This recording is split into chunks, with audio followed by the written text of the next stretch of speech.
अस्सलाम वालेकुम रहमतुल्लाह। जैसा ये वक्फ अमेंडमेंट बिल जब इस देश में प्रेजेंट हुआ, सबसे पहले अगर इस मुल्क में एहतजाज करे तो social democratic party of India पूरे मुल्क में इसका जो डेंजरस का बारे में पूरे मुल्क में एक बेदारी फैलाने का काम करे, 500 से ज्यादा एहतजाज करे। उसके बाद जब all India Muslim personal law board ने इसका जिम्मेदारी दिया तो हम भरपूर all India Muslim personal law board के साथ दे लेकर अल्हम्दुलिल्लाह। तो उनका all India Muslim personal law board का हिदायत में हर जगह प्रोटेस्ट चल रहा है। यहाँ all India Muslim personal law board का हिदायत में यहाँ के उलमा कराम, यहाँ के सियासतदान, all political parties, all leaders, all organisation leaders मिलके 3 तारीख को जो हफ्ते के दिन ये जो तिलक नगर का ईदगाह मैदान में बहुत बड़ा अजीम शान एक एहतजाजी कॉन्फ्रेंस होने वाला है।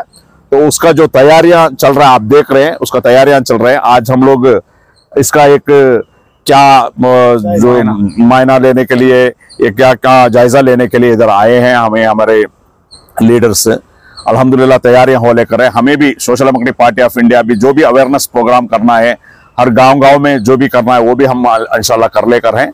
उसके साथ साथ हमारे तरफ से जो वॉलंटरी का जो सर्विस जो करना है वो भी हम हमारा वॉलंटियर्स को तरबियत हम दे रहे हैं। तो इसमें मैं ये पैगाम ये देना चाहता हूं तमाम ये ऑर्गेनाइजर्स को, देखिए हम all India Muslim personal law board का हिदायत में ये कर रहे हैं।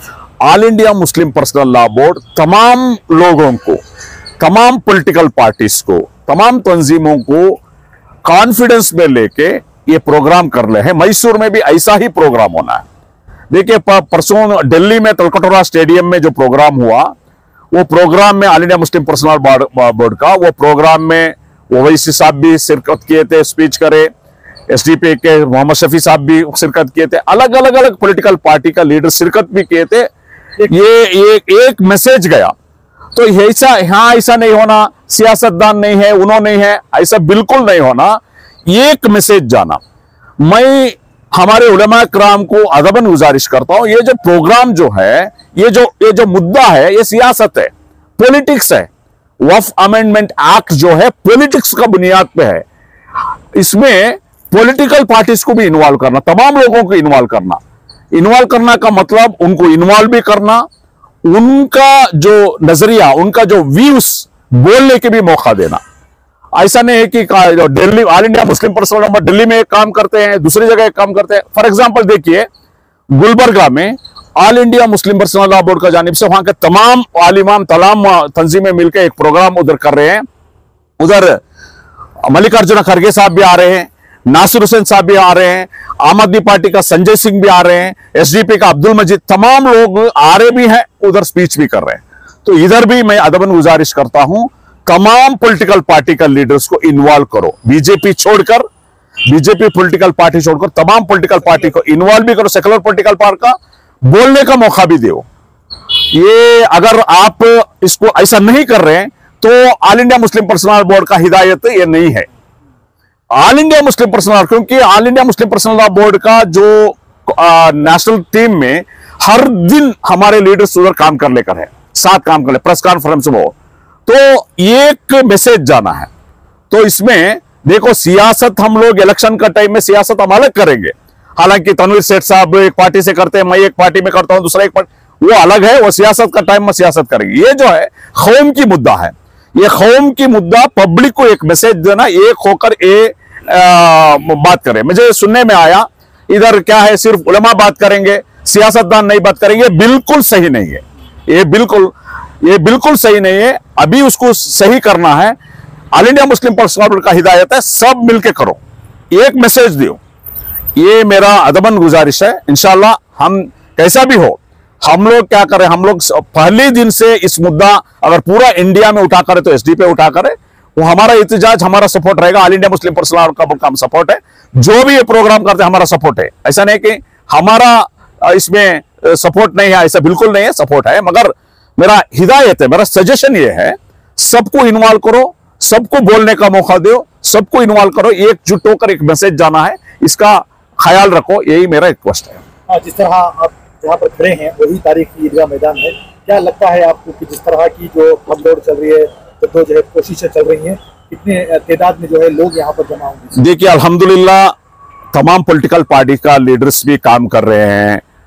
तनवीर सेठ साहब भी अपने हिसाब से काम कर रहे हैं, अयूब साहब भी अपने हिसाब के, एसडीपी अपने हिसाब से, उलमा अपने हिसाब से, तमाम लोग, तमाम तंजीमें, तमाम लोग इसका मेहनत कर लेकर है, उनका जो दायरे में रहकर उन लोग मेहनत कर लेकर है। ये जो है ये सिर्फ मैसूर सिटी का प्रोग्राम नहीं है, मैसूर जिला का प्रोग्राम है।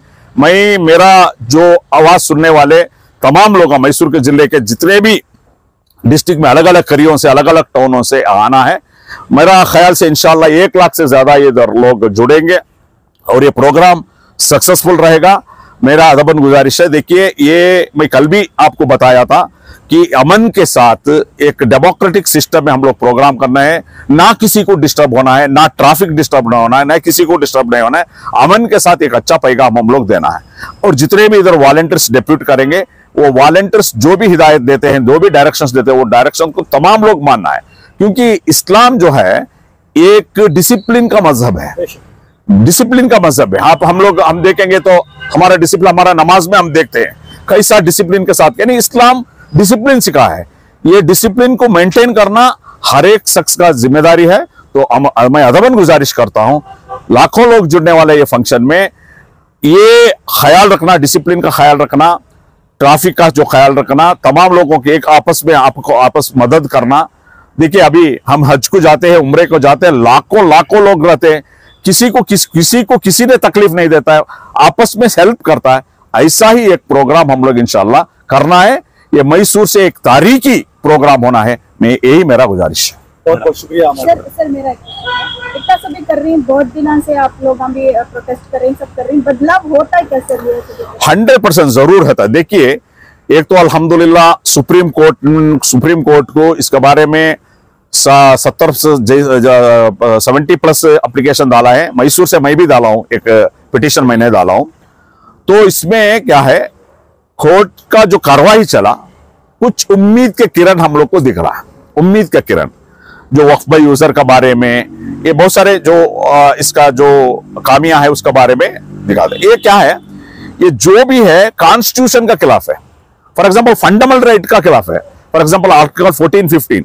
देखिए मेरी जगह अगर मेरी जायदाद है, मेरा पर्सनल है, मैं किसी को दे सकता हूं मेरा प्रॉपर्टी। अगर सानिया का प्रॉपर्टी है, सानिया प्रॉपर्टी किसी को दे सकते हैं।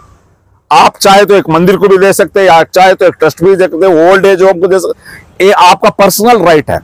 ये पर्सनल राइट में दूसरे कोई मुदाखल नहीं कर सकता।